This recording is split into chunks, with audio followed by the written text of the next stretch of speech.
patrimonial. Entonces todo eso entra a jugar al momento de la transferencia de esas acciones.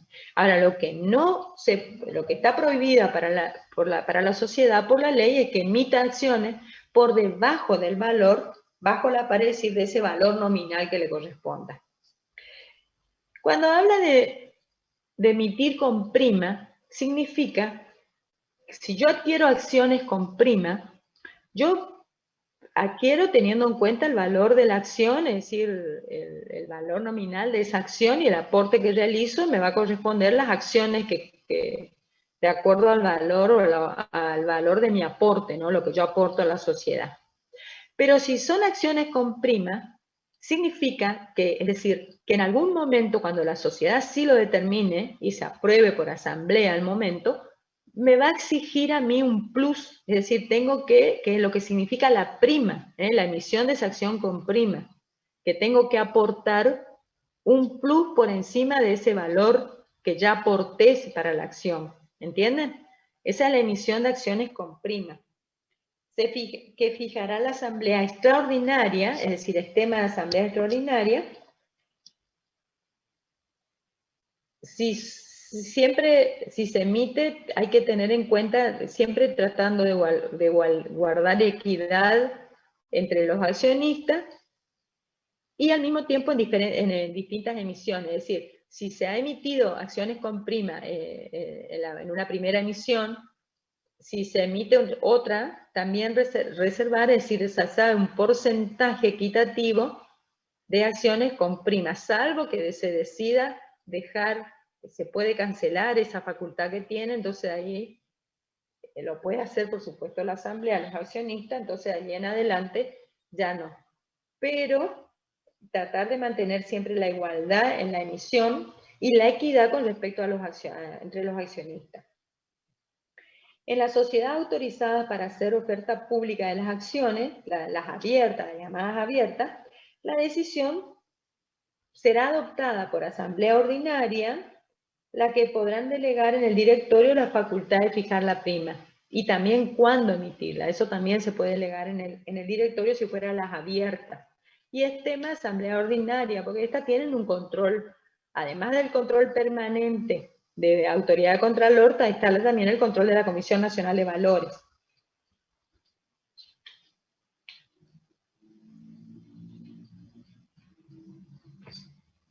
El saldo que arroje el importe de la prima, es decir, cuando me determina a mí la asamblea que tengo que efectivizar ese pago, es decir, la prima, ese porcentaje, ese plus que estaba como prima establecida para cada acción y que en lo tengo que efectivizar, lo tengo que integrar, todo lo que arroje ese plus, esa integración por encima del valor de las acciones en calidad de prima, descontado los gastos de emisión, va a formar una reserva, la reserva especial, porque es con ese objetivo, es decir, además de la reserva obligatoria, esta va a determinar una reserva especial.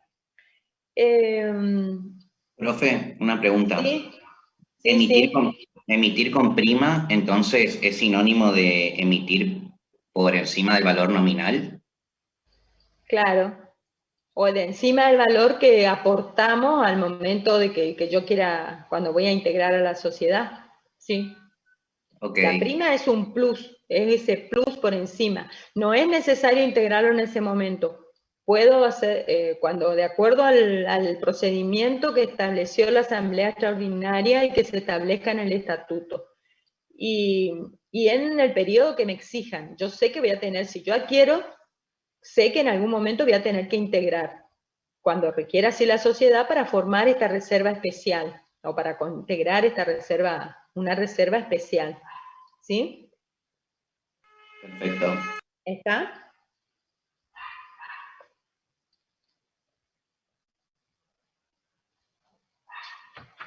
Con respecto al aumento y disminución del capital. Si las sociedades hacen son las abiertas que cotizan y hacen ofertas públicas de sus acciones, ellas se rigen justamente por las normas del mercado de capitales. Al hacer la oferta pública, es decir, pueden periódicamente o de acuerdo a cómo se establezca, hacer ofertas públicas, emiten y ofrecen al público en eso, en la bolsa, en el mercado de valores. Ahora son mercados de valores, ya no es la palabra bolsa, no sé si es, sino son mercados, donde justamente se comercializan una palabra o se realizan profesionalmente estas operaciones bursátiles, ¿sí? Donde el corredor o el agente de bolsa, los operadores de bolsa, que hoy la ley de mercado de capitales enumera,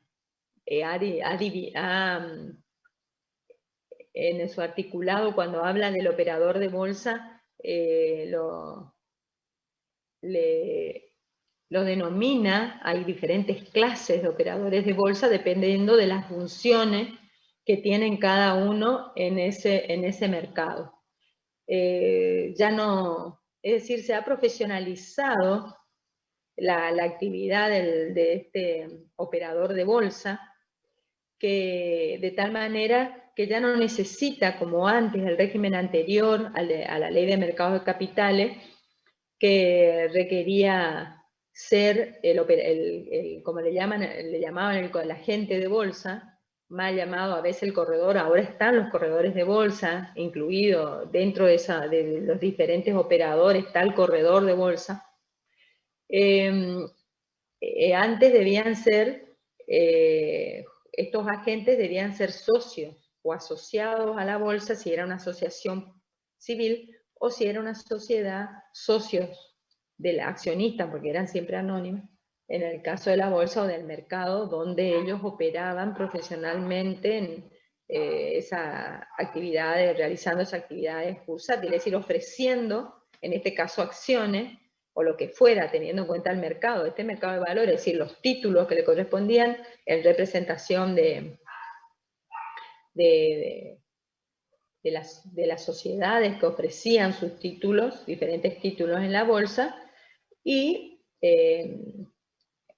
por lo tanto, y en esa negociación de esas operaciones bursátiles, ofreciendo o adquiriendo, ¿no es cierto?, acciones, como cualquier otro título emitido dentro de los que cotizaban en bolsa, emitidos por las sociedades.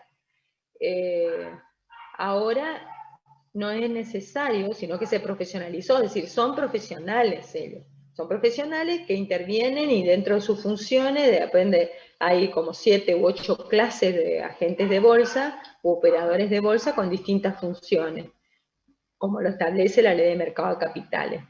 Y en base a esa organización, por supuesto, ellos cobran como profesionales que son en estas operaciones o actividades bursátiles, se cobran una remuneración. Ahora, estas sociedades, cuando lo requieran, lo necesitan o así lo determinen en sus asambleas, pueden emitir y ofrecer al público en general en sus acciones, sus partes de capital o diferentes títulos, y así sus acciones, y aumentar el capital. Porque aumentar el capital significa emitir nuevas acciones y ofrecerlas en base a lo que establece el mercado de capitales en los distintos mercados, ¿no?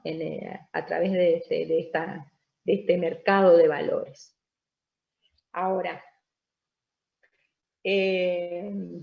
con respecto a las sociedades, aquellas que no cotizan en bolsa, también se da la posibilidad muchas veces o necesidad de aumentar o de reducción de capital. En el caso de, por ejemplo, estos son reducciones, pero el aumento de capital, en el caso de las sociedades cerradas, significa justamente autorizarse para aumentar el capital. Ese aumento de capital, tema de variación de capitales y de ese tema de asamblea, de la asamblea, por las mayorías requeridas, y emitir teniendo siempre en cuenta la igualdad o la equidad entre los accionistas, y la preferencia, como habíamos visto, ese derecho de preferencia en la suscripción de estas nuevas acciones, 194 y siguiente, por los accionistas. Muchas veces la sociedad necesita de aumento, pero no quiere emitir nuevas acciones, ¿sí? Emitir acciones. Entonces, una manera de aumentar o incrementar esos valores es, mejor dicho, de aumentar el sustento, es al efecto de ese patrimonio como sustento del capital, sin que signifique emitir nuevas acciones, y sin que signifique, sobre todo, aunque se emitan nuevas acciones, pero sin que signifique un desembolso por parte de los accionistas, porque si yo emito nuevas acciones, el accionista se ve obligado, y que en base a la facultad que tiene o al derecho que tiene a ese derecho de preferencia, ¿no? Ese derecho de preferencia en la suscripción de las nuevas acciones, pero me veo obligado a desembolsar, es decir, tengo que aportar, hacer un nuevo aporte para poder adquirir el porcentaje que a mí me corresponde y me mantenga en equidad y me mantenga en la misma, en el mismo porcentaje de participación que tenía hasta entonces, ¿sí?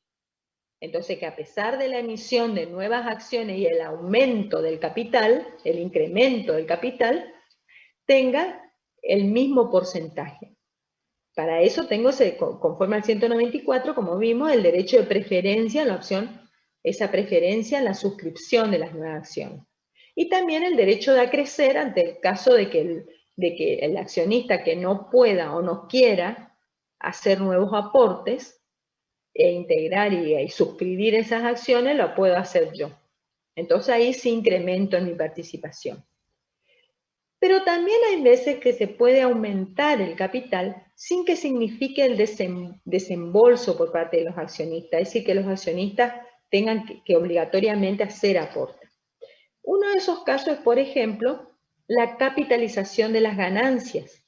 Supongamos que al cierre del ejercicio haya ganancias, es decir, utilidades activas susceptibles de distribuirse como dividendo. Profe, Sí.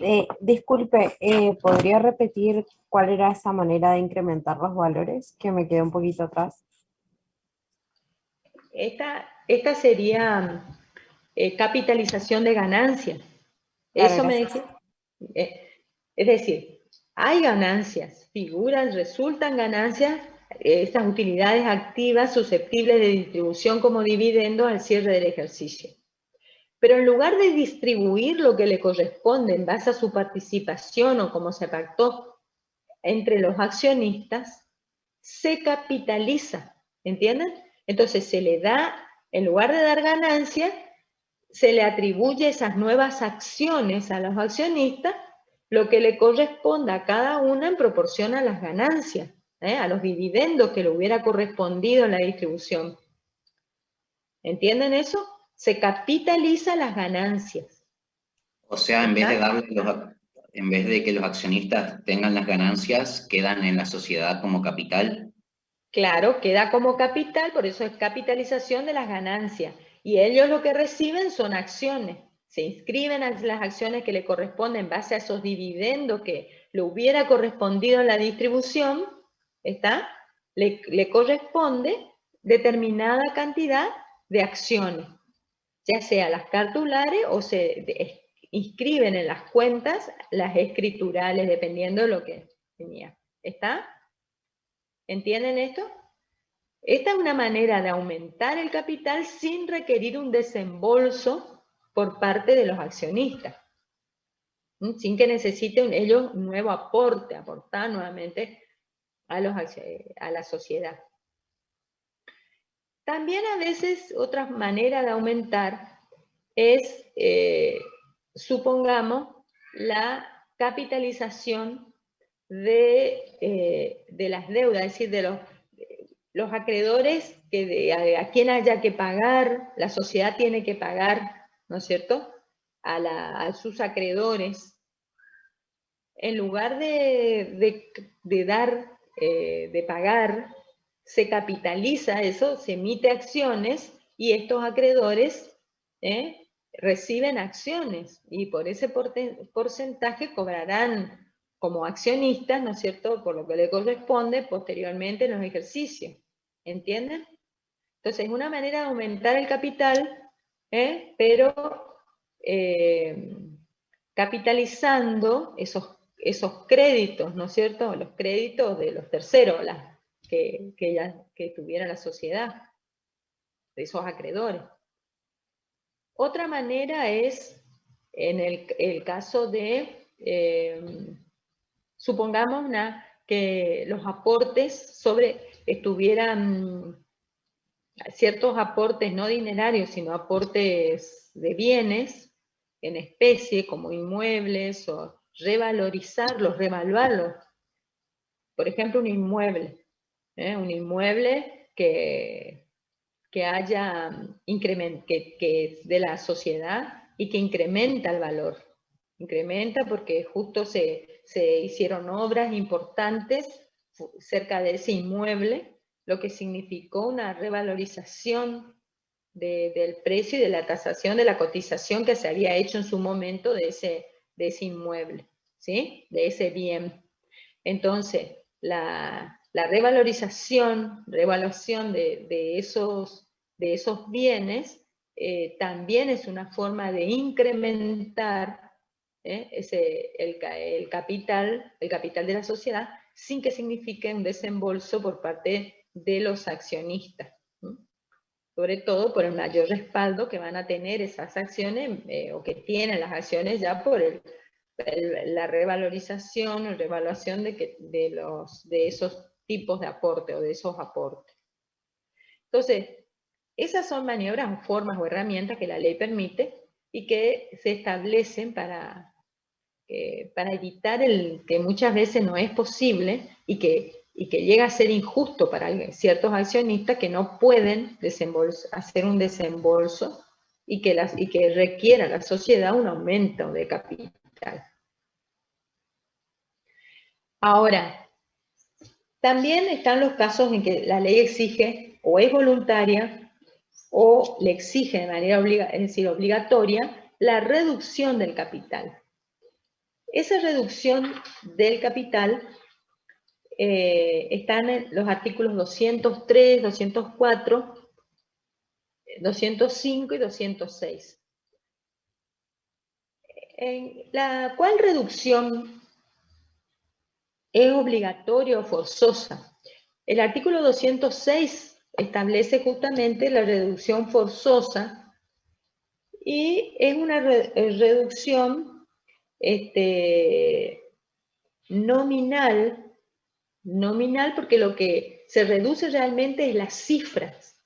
Las cifras se reduce como para equipararla, equilibrarla nuevamente al patrimonio, al respaldo patrimonial que tiene el capital. Pero la ley es obligatoria porque no deja librado a la voluntad, sino le exigen. Si se dan los supuestos que prevé brevemente el artículo 206, es forzosa, es obligatoria esa reducción, pero simplemente nominal, no hay una cancelación efectiva de acciones, sino es simplemente nominal.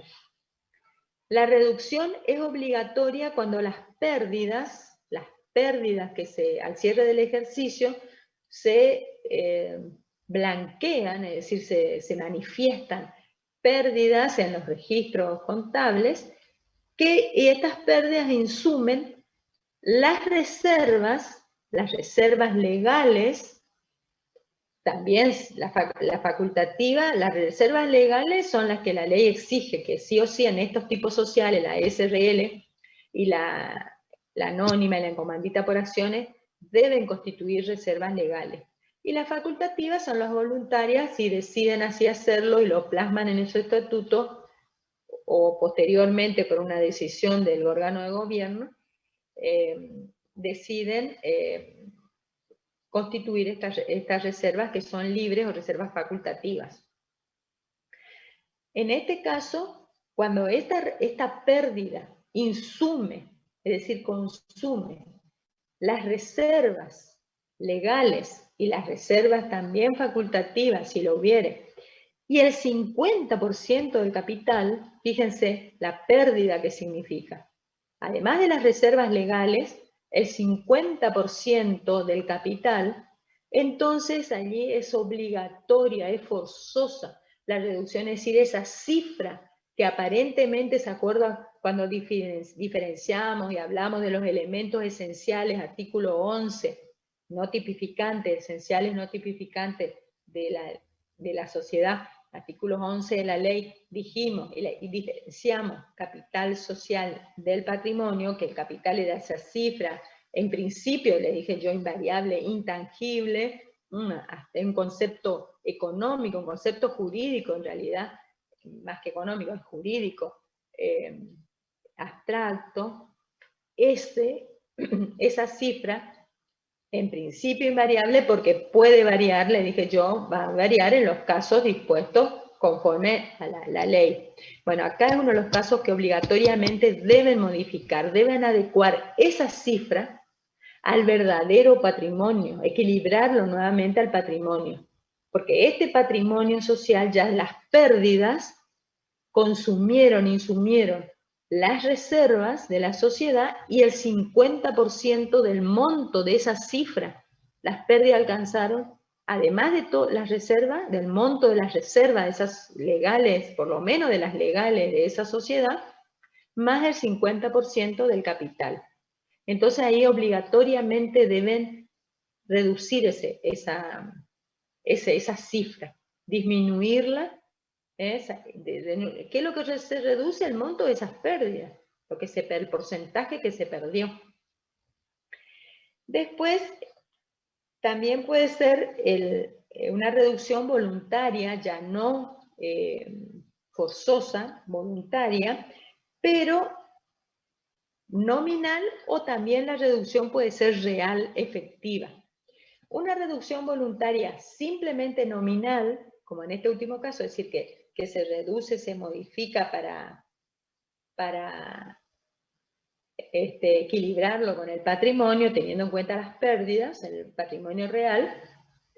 El artículo 205, esa es una reducción también voluntaria y simplemente nominal. La Asamblea Extraordinaria puede resolver la reducción del capital en razón de pérdidas sufridas por la sociedad para restablecer el equilibrio entre el capital y patrimonio social. Entonces la Asamblea sí lo decide, por eso es voluntaria, no forzosa, cuando todavía no alcanzó las pérdidas el porcentaje que exige el 206 o que establece el 206, donde ya es forzosa. En este caso es mucho menor la pérdida, pero para lograr ese equilibrio, voluntariamente a través de los accionistas votan en asamblea extraordinaria y reducen esa cifra, pero es cambiar la cifra, reducir la cifra para equilibrarla al verdadero patrimonio social, pero es una reducción nominal, que quiere decir solamente, no es efectiva, sino solamente de la cifra. La cifra se adecua ambos al patrimonio real, ya con reducción de ese patrimonio, con pérdida. Mientras que el 203, si bien es una reducción voluntaria, todavía no es la forzosa obligatoria del 206, pero ya hay pérdida, y en este caso es real, es efectiva. La reducción voluntaria del capital deberá ser resuelta por asamblea extraordinaria con informe fundado. Es decir, es cuando la asamblea extraordinaria, también con un informe fundado, decide esta reducción voluntaria del capital, ¿sí? Pero en este caso entiende la doctrina, o se interpreta que es efectiva, es real, porque no hay una pérdida todavía que insume el patrimonio social y que haya que adecuar. Pero muchas veces esta cifra significa un tope, significa como un corset que tiene la sociedad, sobre todo para la distribución de ganancias. porque esa distribución de ganancia, si hubiera todavía, no es posible distribuir las ganancias si del ejercicio resultan justamente pérdidas, aparentemente resulta pérdidas, o un porcentual, como establece el artículo 206. Entonces, muchas veces esa cifra que figura es tan alta que impide justamente la distribución de ganancias, porque no es solamente que haya ganancias, sino que esas ganancias hayan cubierto con estas ganancias las pérdidas de los ejercicios anteriores y además superen esas ganancias que se entiende para poder distribuir. De lo contrario hay que constituir las reservas legales, porque con un porcentaje de las ganancias se va integrando las reservas legales, como lo exige la ley. Entonces, si no supera un porcentaje de ese capital, por más que contablemente resulten ganancias al cierre del ejercicio, la ley impide que se distribuyan ganancias. Entonces, muchas veces, si esa cifra que más de una vez caprichosamente los socios determinan, porque convengamos que, como yo les dije, esa cifra en principio debiera coincidir al momento de la constitución como mínimo con el patrimonio neto, es decir, con ese activo del patrimonio, los aportes dinerarios, la suma de los dineros que se aportó, de los aportes dinerarios, y también incrementado un poco con la evaluación de los aportes de los bienes que se transfieren en propiedad a la sociedad, ¿no es cierto? En este caso, todos los bienes, todo aporte es en propiedad. Entonces, la evaluación de ciertos bienes, que sobre todo aquellos que son registrables, que se evalúan, se tasan. Entonces eso determina esa cifra. De tal manera que la cifra coincide, es el capital que figura, ese concepto jurídico que figura en el estatuto, coincide con el patrimonio neto, es decir, el patrimonio que sería el activo todavía sin pérdida. Pero muchas veces este capital, esta cifra, los socios por ahí aumentan un poco, es decir, porque no se olviden que es una garantía que van a considerar los terceros al momento para negociar o relacionarse negocialmente con la sociedad. Además del patrimonio, tienen en cuenta cuál es la cifra. También hay otras sociedades que directamente ponen como capital social el mínimo que se le exige, el capital mínimo que se le exige a las anónimas, que hoy es 100.000 pesos. También con el problema o con la incertidumbre que la autoridad de Contralor le pueda decir, no, usted no la inscribo porque está infracapitalizada. Es un capital muy ínfimo, un capital menor, ¿no es cierto?, comparado con el objeto que usted va a realizar. Entonces no la inscribe, le exige que aumente ese capital. Por lo tanto, generalmente se determina, se pone una cifra en relación a ese patrimonio neto, que es lo que deberá ser, a los aportes dinerarios, la suma de aportes dinerarios. Y también, si se ha incrementado, si se ha aumentado un poco la cifra, esa cifra para ser como una garantía, un respaldo ante los terceros, cubrirse la sociedad con relación a los terceros, entonces muchas veces esa cifra, como ya les dije, es un tope, ¿sí?, por debajo del cual no se pueden distribuir ganancias al cierre del ejercicio, sobre todo si hay pérdidas en ejercicios anteriores no cubiertas. Entonces significa un corset para estas sociedades esa cifra tan alta que está impidiendo que se distribuyan ganancias, ¿sí? Habiendo ganancias efectivas, es decir, habiendo utilidades activas que se pueden distribuir entre los accionistas, entre los socios como dividendos. Y eso lleva a que se decida en asamblea extraordinaria reducir voluntariamente esa cifra y va a ser efectiva. Es decir, es una reducción efectiva, ¿no es cierto?, real de esa cifra al efecto de equipararla al patrimonio y evitar justamente que se distribuyan esas ganancias. No es para evitar que se impida la distribución justamente de ganancias o de dividendos si los hay. Entonces, estos son supuestos que establece la ley, irá dependiendo de cómo le va a la sociedad esta actividad.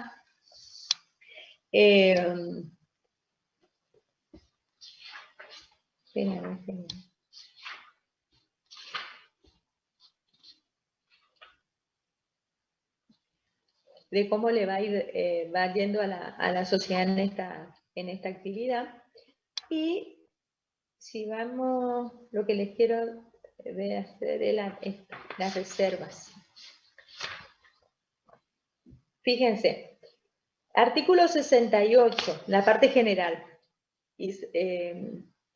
Los dividendos no pueden ser aprobados ni distribuidos a los socios sino por ganancias realizadas y líquidas, resultante de un balance confeccionado de acuerdo a la ley y el estatuto y aprobado por el órgano competente, en este caso aprobado por la asamblea.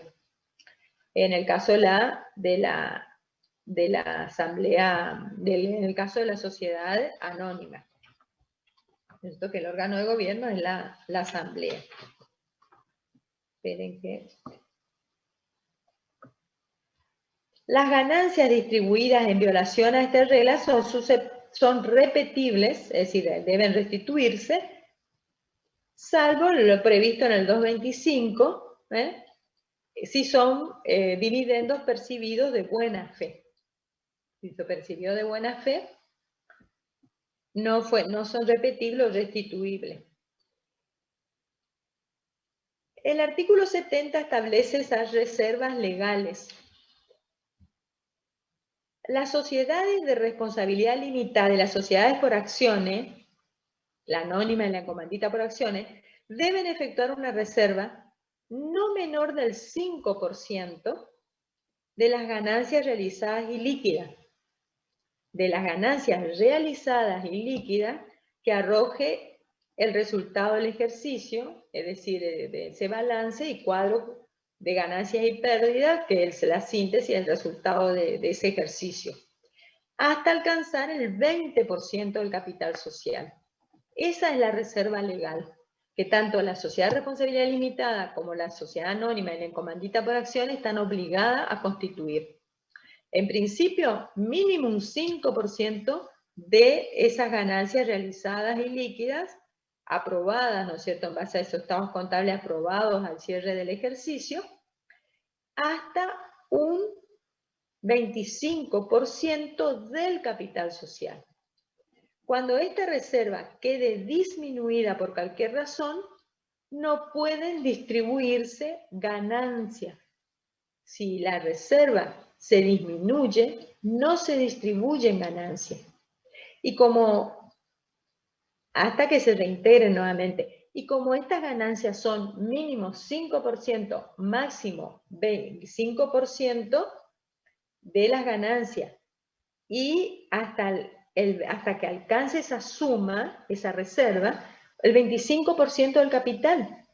Entonces, se imaginan, si el capital es muy alto, es una cifra, esa cifra es elevada porque ellos decidieron aumentar un poco para tener mayor garantía, mayor respaldo en ese mercado, ante los terceros en su actividad negocial, su reserva tiene que alcanzar el 25% de ese capital, de la cifra que figura. Y hasta tanto no alcance, y si hay disminución, no se distribuyen, como dice, hasta alcanzar el 25. Cuando esta reserva quede disminuida por cualquier razón, no pueden distribuir ganancias, porque tienen que volcarlo a la reserva para alcanzar el 25%. Y eso es el supuesto en que puede ser que sea un impedimento, un tope. Esa cifra sea excesiva, sea un corset para la distribución de ganancias. Por lo tanto, voluntariamente se vota y deciden disminuir ese capital, esa cifra. Además de estas reservas, pueden constituirse otras reservas en cualquier tipo de sociedad, inclusive, por supuesto, en estas también, además de las legales, siempre que las mismas sean razonables y respondan a una prudente administración. Es decir, hay que ver para qué se le va a utilizar y administrar adecuadamente y sean razonables, porque también es otra herramienta que puede ser mal usada para evitar distribuir ganancias, distribuir esos dividendos y perjudicando a ciertos accionistas. En las sociedades por acciones, la decisión para la constitución de estas reservas, de las reservas facultativas, porque las legales son obligatorias y de las facultativas, será establecida por asamblea extraordinaria y con las mayorías agravadas. Los supuestos especiales ya vamos a ver después del recreo, de la asamblea extraordinaria, es una mayoría agravada, los supuestos, la última parte del 244, esos supuestos, algunos temas, que requieren la mayoría del capital social, no del capital presente en la asamblea, sino del capital social, es decir, la mayoría de todo el capital social, esté presente o no esté presente. Cuando su monto exceda del capital y las reservas legales. En ese caso, en estas sociedades por acciones, cuando estas reservas facultativas o libres excedan el capital y las reservas legales, el capital y más las reservas legales, requiere para ser votada las mayorías de la asamblea extraordinaria y mayorías especiales agravadas. En la sociedad de responsabilidad limitada requiere la mayoría necesaria para la modificación del contrato, que establece el artículo 160 de la ley, ya vamos a ver en la SRL, y la mayoría para modificar el contrato es, si nada dice el contrato en la SRL, es la 3/4 parte del capital social. Ahora, si establecemos una mayoría para modificar el contrato, el estatuto del contrato social de la SRL, en el mismo contrato, esta mayoría, no puede ser, debe ser más de la mitad del capital social. Ahora, si nada dice, es 3/4 parte del capital social. Es una mayoría muy agravada, ¿sí? Porque es de todo el capital social. Eso es para las reservas libres o facultativas, que pueden constituirse en cualquier sociedad. Las mayorías requeridas acá son para la anónima y la SRL en particular, la por acción y la SRL. Y la reserva legal sí es obligatoria para la SRL y las sociedades por acciones. Como mínimo el 5% del capital social hasta alcanzar el 25% de las ganancias, al cierre del ejercicio se reserva, y alcanzar un 25% del capital social. Profe, por eso es importante. En mi código dice hasta el 20% del capital social. ¿Está desactualizado? Ah, no, hasta el 20, tenés razón. Dije 25, es el 20. Muy bien, muy bien. Hasta el 20%. No, esto no fue modificado. La última modificación fue de la 22.903 en el 83, pero después no. Y fíjense, el artículo 71 establece que las ganancias no pueden distribuirse hasta tanto no se cubran las pérdidas del ejercicio anterior. La norma, la ley, ya sea en la parte general, cuando habla de contabilidad en general, que aquí se aplica a las de capital justamente, porque esto para las de persona es facultativo.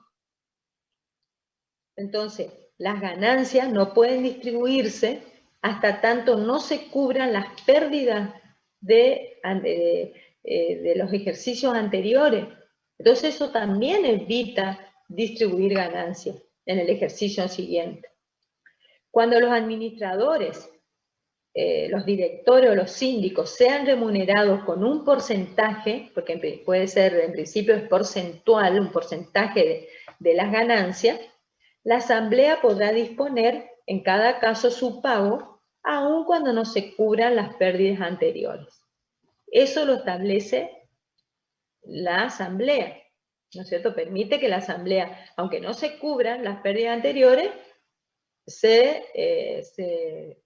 igual la remuneración a los directores, a los miembros del órgano de administración y de fiscalización interna se la asegure. Pero eso debe estar dispuesto por la asamblea. Si la asamblea no lo vota, no cobran ellos el porcentaje, es decir, o se disminuye su porcentaje teniendo en cuenta justamente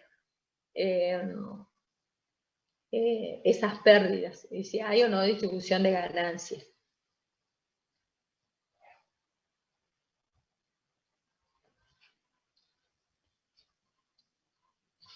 ¿Está esto? Está. ¿Entendieron? ¿Hasta acá? Sí, pero... Bueno. Ahora lo que nos queda es la siguiente, la sindicación de acciones vamos a ver en asamblea, porque justamente es ahí donde se utiliza los sindicatos de acciones, que es uno de los temas que creo que está acá en la última, pero vamos a verlo después. No sé dónde está.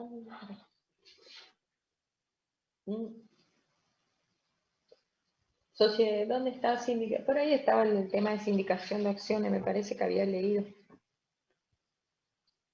Vamos a verlo cuando veamos asamblea, ¿sí? Las acciones y la sindicación de acciones. Sí, acá está en sindicación de acciones naturaleza. Vamos a verlo cuando veamos asamblea. Seguidamente. Entonces ahora vamos al recreo porque ya son las 11 y después vamos a empezar con los